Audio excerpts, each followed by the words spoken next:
Benjamin Britten, a propósito de Peter Grimes, de su primera ópera, escribió una amplia presentación, una larga presentación, se ha hecho pues muy popular, y esta presentación comienza con las siguientes palabras. Dice Britten: durante el verano de 1941, trabajando en California, encontré un número de la revista The Listener que contenía un estudio de Edward Morgan Foster sobre George Crabbe. Yo no conocía ninguno de los poemas de Crabbe, pero leyendo acerca de él experimenté tan profunda nostalgia de Suffolk, donde yo había nacido, que busqué un ejemplar de sus obras y empecé a trabajar sobre Borough, se llama el villorrio, la palabra. De repente me di cuenta de dónde era y a dónde pertenecía. Entonces, esto es importante porque Suffolk es el mismo condado en donde está Lowestoft, que es el pueblo donde había nacido Britten. Y bueno, la acción de Peter Grimes se desarrolla pues en un pueblo cercano, es Aldeburgh, un pueblo de pescadores.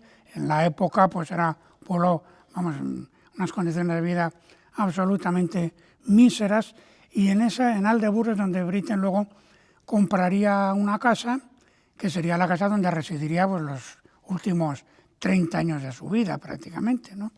Por su parte, The Listener, el sitio donde Britten dice que había leído el artículo, era una revista que editaba la BBC. Claro, la BBC en aquella época no había televisión, lógicamente. Entonces era una revista. Aquí Radio Nacional hizo lo mismo también, que los artículos y los textos de mayor interés que se leían en la radio, pues luego se editaban, se hacían en papel impreso para que pudieran llegar a más personas. Entonces el artículo en cuestión apareció en esa revista del Listener, o sea, el oyente, su nombre, donde Britten leyó el artículo de Edward Morgan Foster. Entonces, Edward Morgan Foster, el autor del artículo, ya digo, sería luego más tarde el libretista de la quinta de las óperas de Britten, o sea, de Billy Budd. Es un texto además particularmente reivindicativo. Y en cuanto a George Crabbe, el poeta del que se habla, pues este hombre murió con 78 años en 1832, una fecha pues muy temprana, teniendo en cuenta su escritura, que es de un carácter poco menos que denunciativo, descriptivo de las terribles condiciones de vida de las clases populares, ¿no? Lord Byron escribió, por cierto, dijo que es el más severo pintor de la naturaleza, dijo Lord Byron. Crabbe era clérigo, había sido primero aprendiz de cirujano, luego acabó ganándose la vida muy bien, no ya como clérigo, sino porque su poesía tuvo muchísimo éxito, muy buena acogida.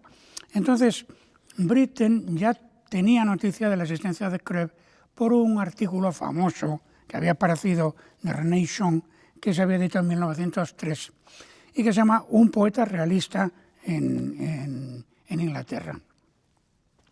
Pero claro, este texto, no le había motivado especialmente hasta que leyó el de Edward Morgan Foster, que a su vez es un desarrollo, una amplificación del texto de René Chon, en el que incluía ya fragmentos de poesía, y en concreto fragmentos de poesía de Borough, del villorrio, que es lo que terminó de decidir a Britten orientarse en esa dirección para su primera ópera.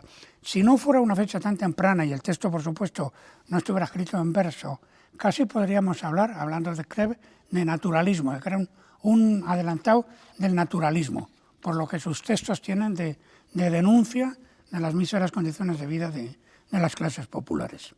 Total, Britten y Peter Pears, que ya empezaban a ser pareja entonces, pareja amorosa, que luego, claro, fue pareja artística pues hasta su muerte, ¿no?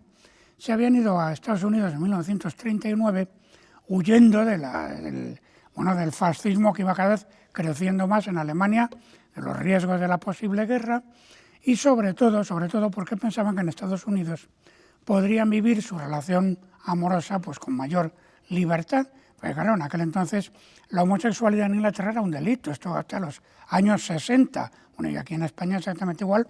Una persona por el simple hecho de ser homosexual le podían meter en la cárcel. Entonces, claro, se explica el interés de Britten y de Peter Pears por buscar un territorio donde ellos pensaban que podían vivir su vida personal y amorosa pues con mayor libertad. Entonces, en ese mismo año, 1941, en que Britten lee el texto el artículo de Morgan Foster, acababa de estrenar unos meses antes, concretamente el 5 de mayo del año 41, pues su primera música teatral, que era Paul Bunyan, que Paul Bunyan es una opereta, ¿no? O sea, si fuera español diríamos una zarzuela, o sea, parte hablada y parte cantada, sobre un personaje muy popular, sí, no exactamente del folclore, pero un personaje muy popular americano de la época, que es un leñador de tamaño gigante y que además luego se han hecho películas de dibujos, se han hecho cómics, y este personaje aparece siempre acompañado de un gran buey de color azul, que curiosamente en Paul Bunyan el personaje protagonista no canta, cantan todos los demás personajes, pero él no. Es una obra muy influida de la música popular americana y tiene mucha gracia, pero la obra fue un fracaso. Britten, la estrenó, ya digo, en la Universidad de Columbia de Nueva York, y ese mismo verano es cuando lee el artículo de Edward Morgan Foster. Entonces, The Borough, el texto del cual sale el personaje de Peter Grimes, se editó en 1810, se llevaba escribiendo desde el año 1804, ¿no? Y es un poema largo que está dividido en 24 letters, 24 cartas, 24 capítulos, podría decir. Y Peter Grimes en concreto es el del artículo, el de la carta número 22. El personaje, tal como aparece en el libro en el texto poético de Crabbe, pues es un personaje, ladrón, borracho, violento, que ha ocasionado la muerte de su propio padre, que maltrata a es un pescador, pues sus aprendices, y que acaba su vida pues completamente enloquecido, borracho, abandonado de todos, y muere en un hospital de caridad. Y claro, en realidad el personaje luego ha sufrido una gran transformación con respecto a la ópera, ¿no?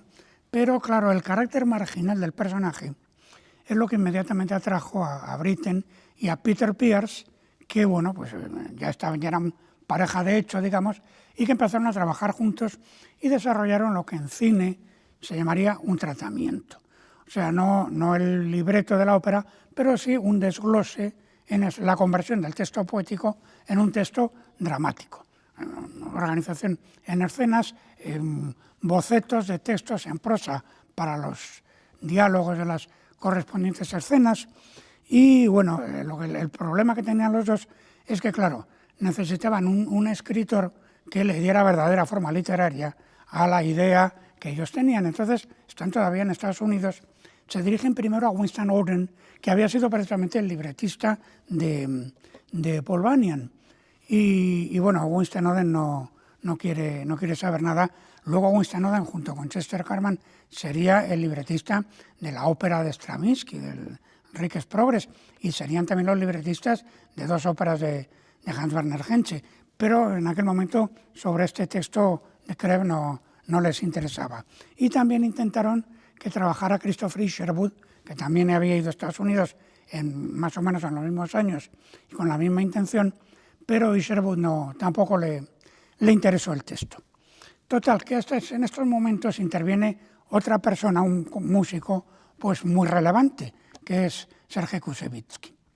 Koussevitzky era el director de la Orquesta Sinfónica de Boston desde el año 24, era ruso, y al final se había quedado en Estados Unidos porque tenía mucho éxito, y acababa de dirigir, había conocido a Britten a través de Aaron Copland, un importante miembro del Partido Comunista estadounidense, dicho sea de paso, en aquella época, y había interpretado pues la Sinfonía de Requiem en el año 42, y ya se habían hecho amigos, él y Britten.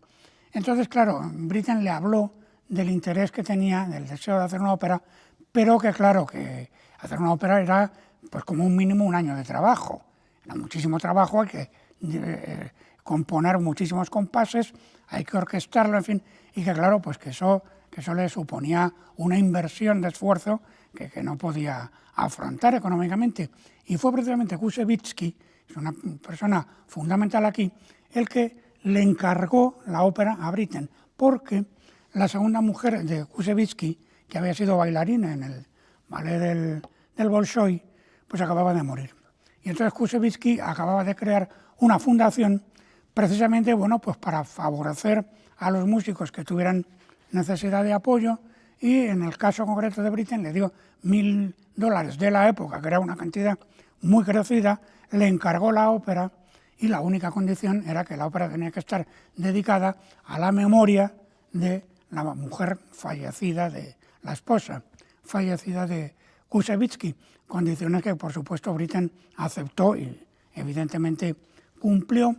Y otra cosa muy importante por parte de Koussevitzky con respecto a Britten es que le llevó a presenciar una representación de Porgy-and-Bess, que claro, Britten pues vio hasta qué punto con música popular urbana de mucha categoría, pero música popular, se podía construir una ópera perfectamente articulada y con gran fuerza dramática. De alguna manera, la enseñanza de Porgy-and-Bess está también, en cierto modo, en Peter Grimes. Total, que Britten y Peter Pears regresan a Europa en el año 42 y además muy decepcionados por la experiencia en Estados Unidos. Hay una frase de una carta de Britten que es muy reveladora, que dice que Estados Unidos acumula todas las culpas de Europa y ninguno de sus atractivos. Efectivamente, la experiencia estadounidense había sido muy poco, sobre todo desde el punto de vista personal, pues había sido muy poco satisfactoria. Entonces, claro, cuando llegan a Europa, pues siguen con el problema de que necesitan un libretista. Y a Britten se le ocurre entrar en contacto no, pues ya se conocían de antes, encargarle el trabajo, proponer el trabajo a Montague Slater. Montague Slater era un dramaturgo también profundamente comprometido, un escritor comprometido, un destacado miembro del Partido Comunista inglés en aquel momento, y Britten había hecho música incidental para 2 obras de teatro suyas y además para una película que el guión era suyo, entonces tenían ya una relación profesional y amistosa de tiempo atrás. De hecho, Britten le había dedicado a Montague Slater una obra para oboe y piano que se llama Temporal Variations, eso fue en el año 36, y luego en el 39 a Montague Slater y a la mujer conjuntamente les dedicó la Balada de los Héroes, que es una obra muy importante de la época sinfónico-coral, que es un homenaje. Esos héroes eran, claro, los brigadistas internacionales de Inglaterra que vinieron a España, bueno, a jugarse la vida y a perderla, muchos de ellos para defender la legalidad y la legitimidad de la República. Entonces, claro, esos eran los héroes a los que cantaba Britten en esta obra que le dedicó a Montague Slater. Entonces, bueno, Slater acepta el encargo porque le atrae mucho el personaje, y el texto de George Crabbe está escrito en lo que los ingleses de la época llamaban copla heroica, ¿no? Heroic couplet, que son versos, son de 5 pies yámbicos, y son versos que riman de 2 en 2. Esa es la estrofa, ¿no? Y bueno, Slater intentó aprovechar fragmentos del texto de Crabbe, pero enseguida abandonó y escribió el texto en verso, pero en verso libre, jugando, eso sí, con el mismo esquema acentual del original. Entonces, bueno, por cierto que Montague Slater luego sería libretista de otra ópera, años más tarde, para Denis Aplow, 1956, que es Una yerma, sobre la obra homónima de Federico García Lorca, asesinado por el franquismo, por cierto, más o menos en unos poquitos años antes, ¿no? Entonces, el libreto Slater lo acabó en 18 meses. Y acerca del libreto y de el trabajo en él, pues quien lo ha sintetizado muy bien es Honor Whitehall, que ha escrito mucho sobre Britten y es precisamente quien ha escrito el artículo sobre Britten y en concreto sobre Peter Grimes en el gran diccionario Grau de la ópera. Y entonces ahí, hablando de esta obra, dice que el trabajo previo, de Britten y de Peter Pears para organizar la dramaturgia de la futura ópera ha transformado el carácter esencialmente demoníaco del protagonista, tal como lo expone el poema de Kroev, en un personaje que es, en medida muchísimo mayor, la víctima tanto de una sociedad incomprensiva como de sus propias debilidades y contradicciones. Y sobre, en definitiva, la función metafórica del propio texto, con una enorme lucidez, quien lo ha dicho muy bien es Colin McInnes, otro eminente escritor de la época, que dice que Peter Grimes es en realidad una metáfora del héroe homosexual. La melancolía de la ópera es la melancolía de la homosexualidad y su persecución por parte de la comunidad solo puede entenderse en razón de su diferencia con respecto a ella y no de otro modo.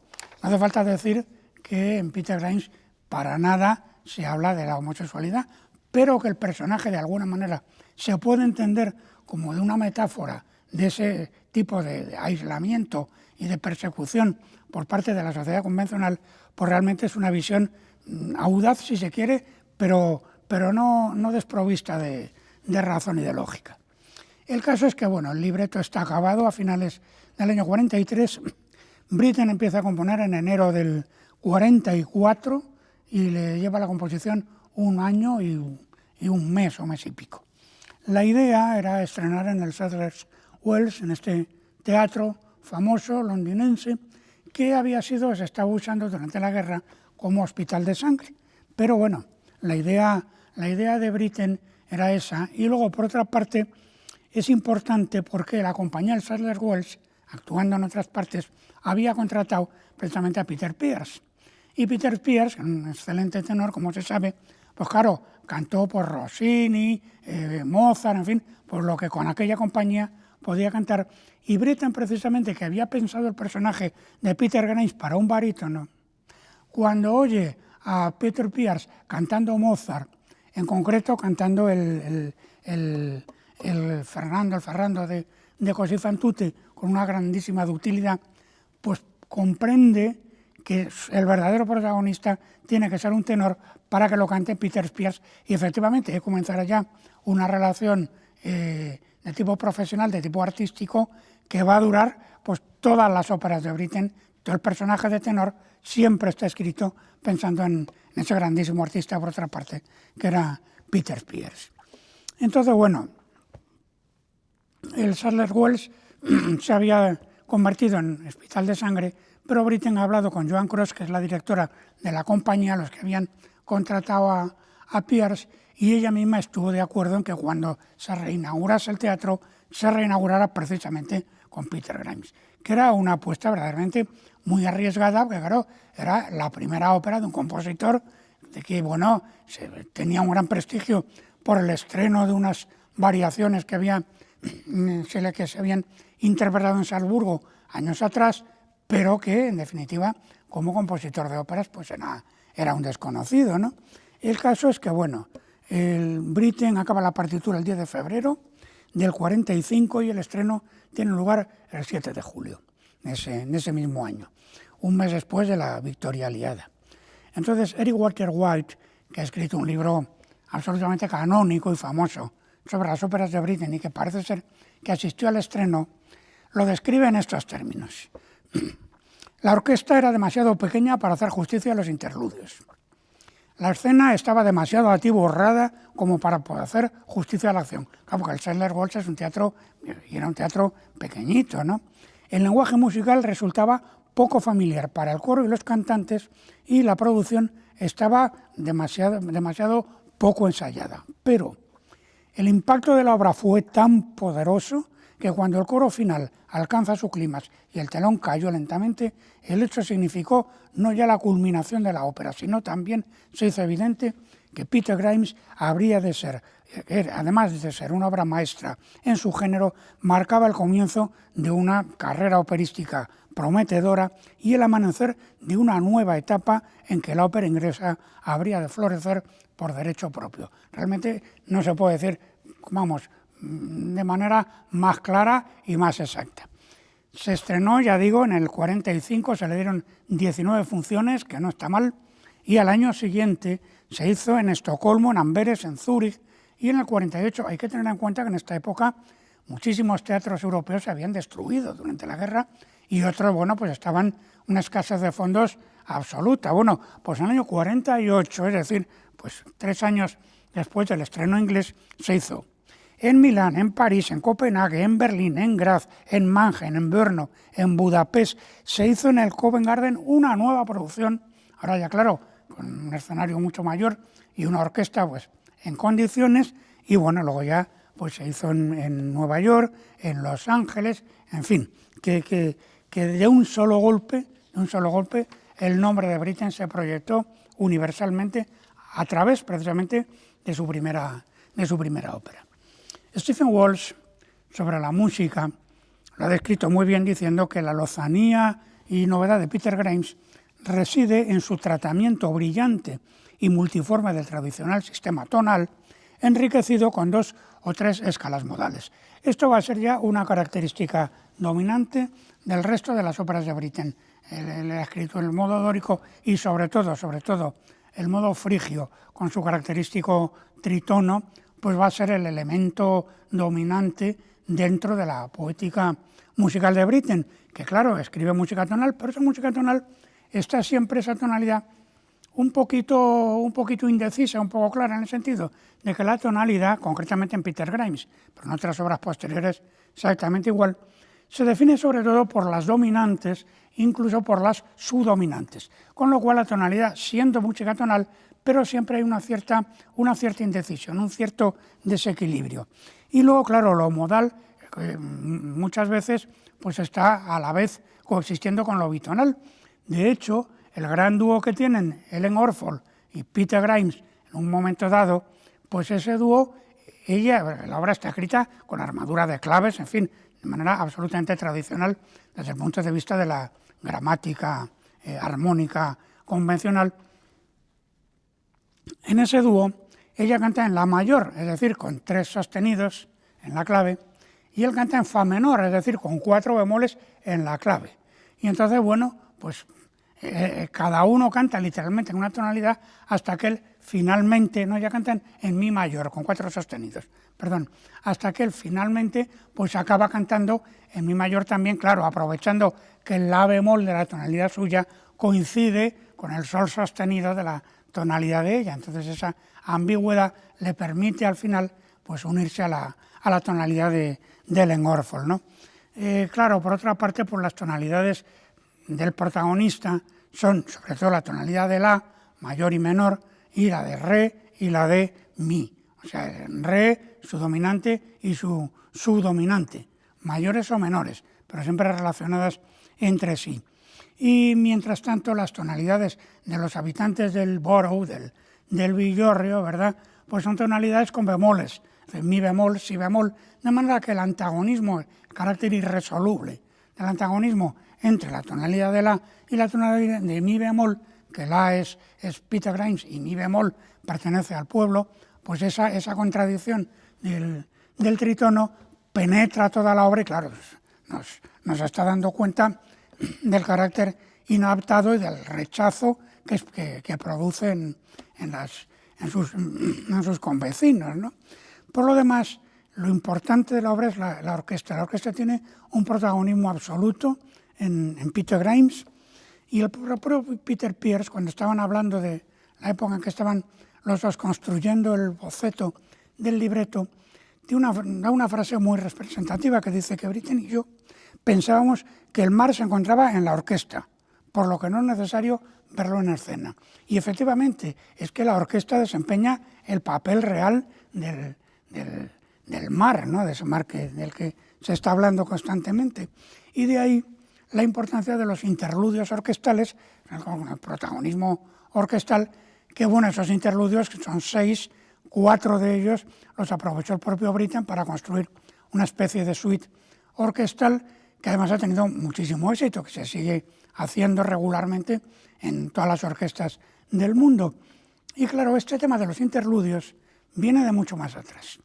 Viene en concreto de la ópera de Debussy, de Pelléas Mélisande, que además allí nacieron esos interludios orquestales entre escenas por la razón más simple, que es que a hacía falta algo de música para poder cambiar los decoros. Y Debussy escribió esos interludios muy a regañadientes.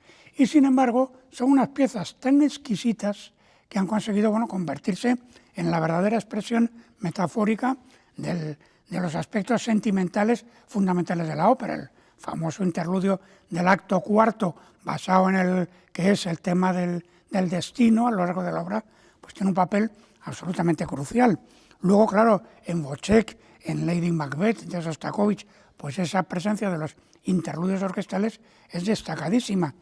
Y en el caso concretamente de Wojciech, es que además desempeñan una función de tipo estructural, porque en concreto, en el segundo acto, la escena entre Wojciech y Marie, que tiene una forma rigurosa de sonata bitemática, la reexposición y la coda son el gran interludio instrumental que sigue a la escena. O sea que es un elemento estructuralmente imprescindible. Y bueno, en el caso concreto de Lady Macbeth, pues bueno, el papel metafórico, la famosa escena que más se ha criticado mucho por cierta prensa, por cierta crítica conservadora, que hablaba de música pornográfica. Pues claro, hay una escena, un interludio que es realmente la representación musical del coito, pero así, como suena, ¿no? Entonces, todo esto a Britten le impresionó mucho, porque Britten asistió al estreno en Londres en el año 35 de Wojciech de Alban Berg, que se hizo en forma de concierto.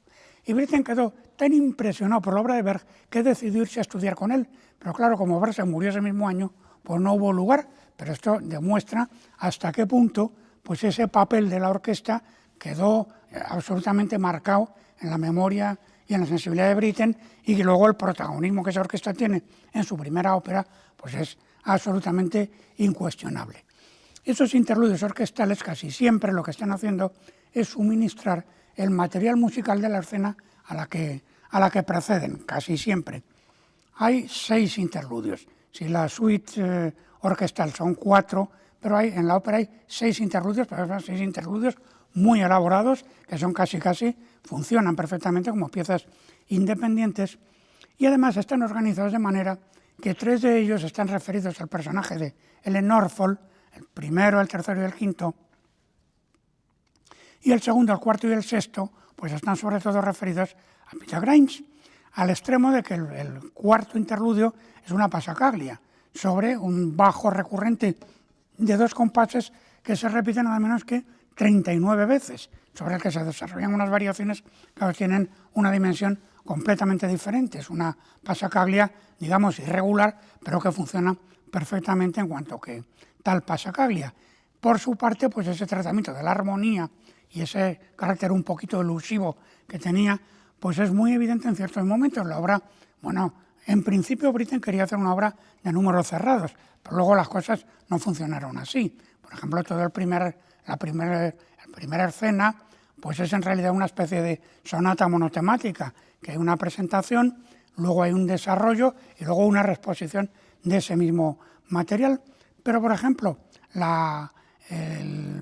aria o la canción, como le queramos llamar, que canta Ellen Norfolk en el tercer acto, está en la mayor, con 3 sostenidos, pero la armonización que hace Britten es a través de acordes de séptima, de novena, incluso de undécima. Con lo cual, claro, si la melodía es claramente tonal, pero la armonía es totalmente inestable. Con lo cual, siendo como es una obra tonal, pero al mismo tiempo pues hay una indecisión en el trabajo de esa tonalidad, que claro, es uno de los grandes atractivos musicales de la obra.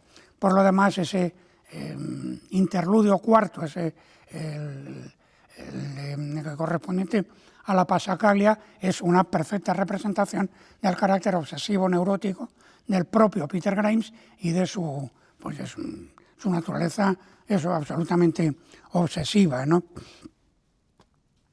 Entonces, puede decirse que Peter Grimes ha abierto una senda nueva en el operismo inglés, porque literalmente desde los tiempos de Dido y Eneas, de Purcell, 1685, se dice pronto, ninguna ópera inglesa había conseguido entrar en el repertorio de manera regular hasta Peter Grimes.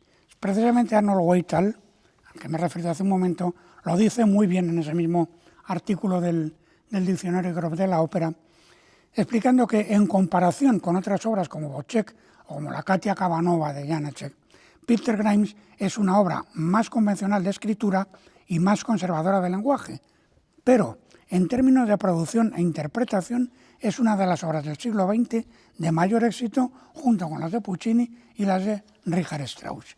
O dicho en otros términos, que con su primera ópera, Britten logró el milagro de situar de una vez y para siempre a Inglaterra en el mapa operístico internacional.